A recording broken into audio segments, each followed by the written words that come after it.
I just woke up, you already know.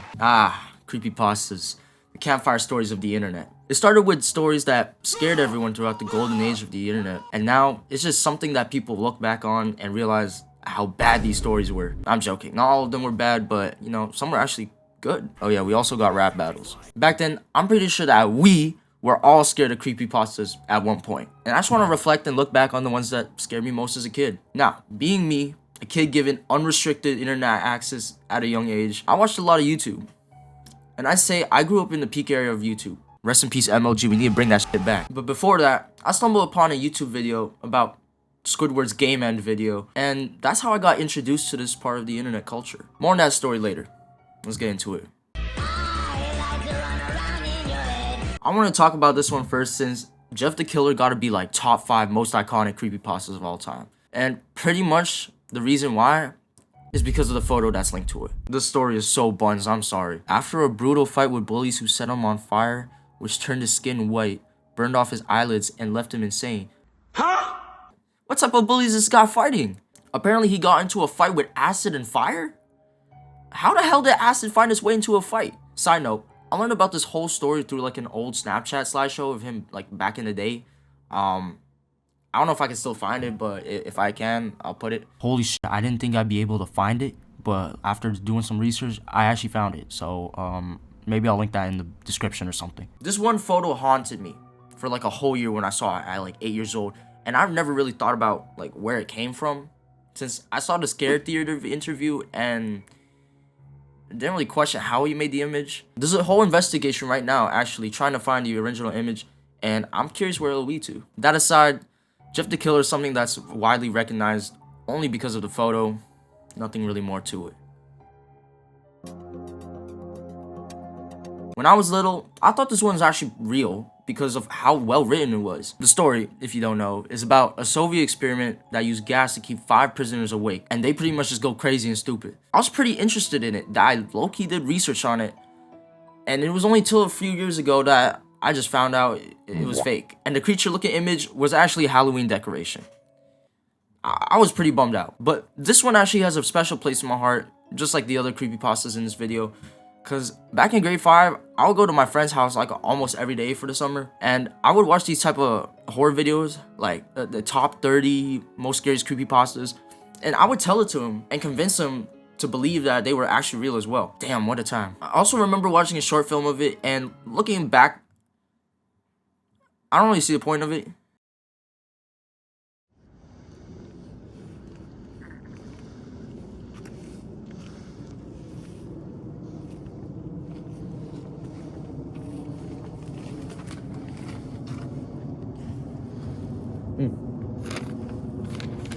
That's weird.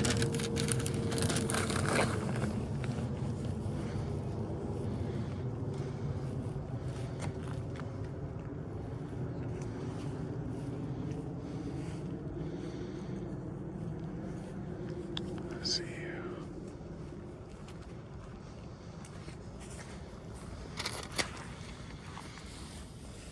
Subscribe and like.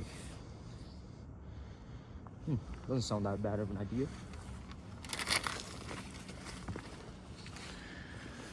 We're watching you. Oh, what the?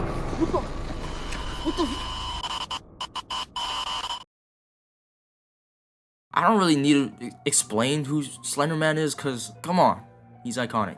Slender Man was another widely known creepypasta during this time, and even reaching mainstream audiences with a game and a movie, which wasn't the best. One big thing that happened relating to him though was the Slender Man murder, and when I first heard about it, my thoughts were, how stupid are these girls? Rest in peace the victim though.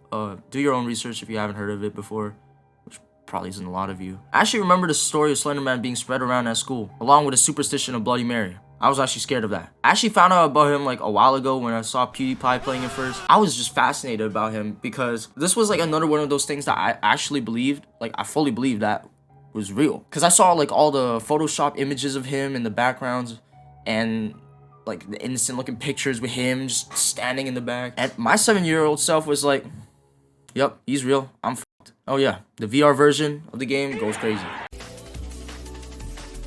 Sonic EXE was about a haunted Sonic ROM, where 3 characters are killed by Sonic.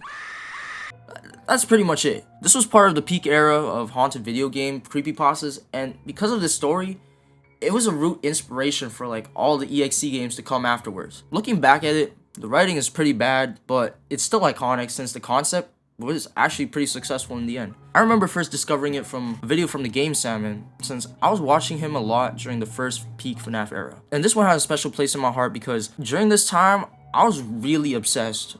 I wouldn't say obsessed actually. I really liked watching like all the EXE games, like all the fan games, stuff like that. It was just interesting to me. Good times. Red Mist, or commonly known as Squidward's, was about a lost episode of SpongeBob where Squidward was depressed and ended up shooting himself. This one only relied on shock value and disturbing imagery to be scary, really. This is where the hyper-realistic blood and eyes trope came from. And I think that this is the root of what inspired other lost episode cartoon stories also. Now, continuing on how I first discovered creepypastas, I stumbled upon a YouTube video about Squidward's Game Man video. I didn't even know what that meant at the time, but I saw in the thumbnail and it was engraved in my head ever since. I was a big SpongeBob fan at the time, and I did not like what I was seeing. I didn't click on it though because I was scared of it, but later on that week, that same week, when it was earlier in the day, I looked it up again out of curiosity. And I was skipping through the video, but I never finished the video. I couldn't finish the video because of how scared I got. And to this day, I actually never watched the version on YouTube again. You know what? I'll watch it right now. Give me one sec. Here we have it after years. This is the original one I've seen, I think. Currently home alone. In the dark, watching this, so. I wonder who that could be. Okay. Not interested. What the hell? The red mist is coming. What? What is going on? Oh. What is that sound? Hey, yo. You saw them hyper-realistic eyes? Tentacles. This dude high as fuck. I think I'm gonna be sick. Damn, everyone high as fuck. What is going on? This feels like a YouTube poop. I'm guessing shit's about to go down right now. Oh, I can't lie, bro. This shit is long as hell. I don't want to skip through it, but I kind of have to, cause nothing's going on. Oh, the bloody. Wait, hold up. Hyper-realistic eyes. I knew it. Do it. Who the hell? Do it. Squidward. I don't. Oh, yeah. I can't see this image like the same anymore. I've seen it in too many like shit posts. Are you serious? This is it? Oh, there's more. Okay. I'm sorry. Those eyes just look so bad. Okay, I thought that was a little anticlimactic. The red mist is coming. Whoa. Are you serious? Now, I know I didn't include all the creepypastas, like your favorites, Candle Cove, stuff like that.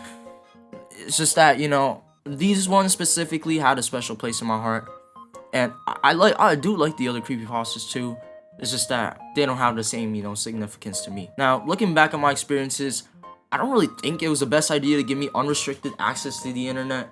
But because of the experiences that I came across, I believe is what shaped me to who I am now. And I feel like other people had similar experiences as well. That's what shaped this culture on the internet to how it is too. Anyways, if you made it this far, please like and subscribe. I really do appreciate all the support I got on my last video. I'll be posting on this account mainly from now on, since I think my main account is shadow banned, so meaning I'll try my best to post weekly. Shout out to my parents for teaching me how to use the internet at 3 years old, and I try my best.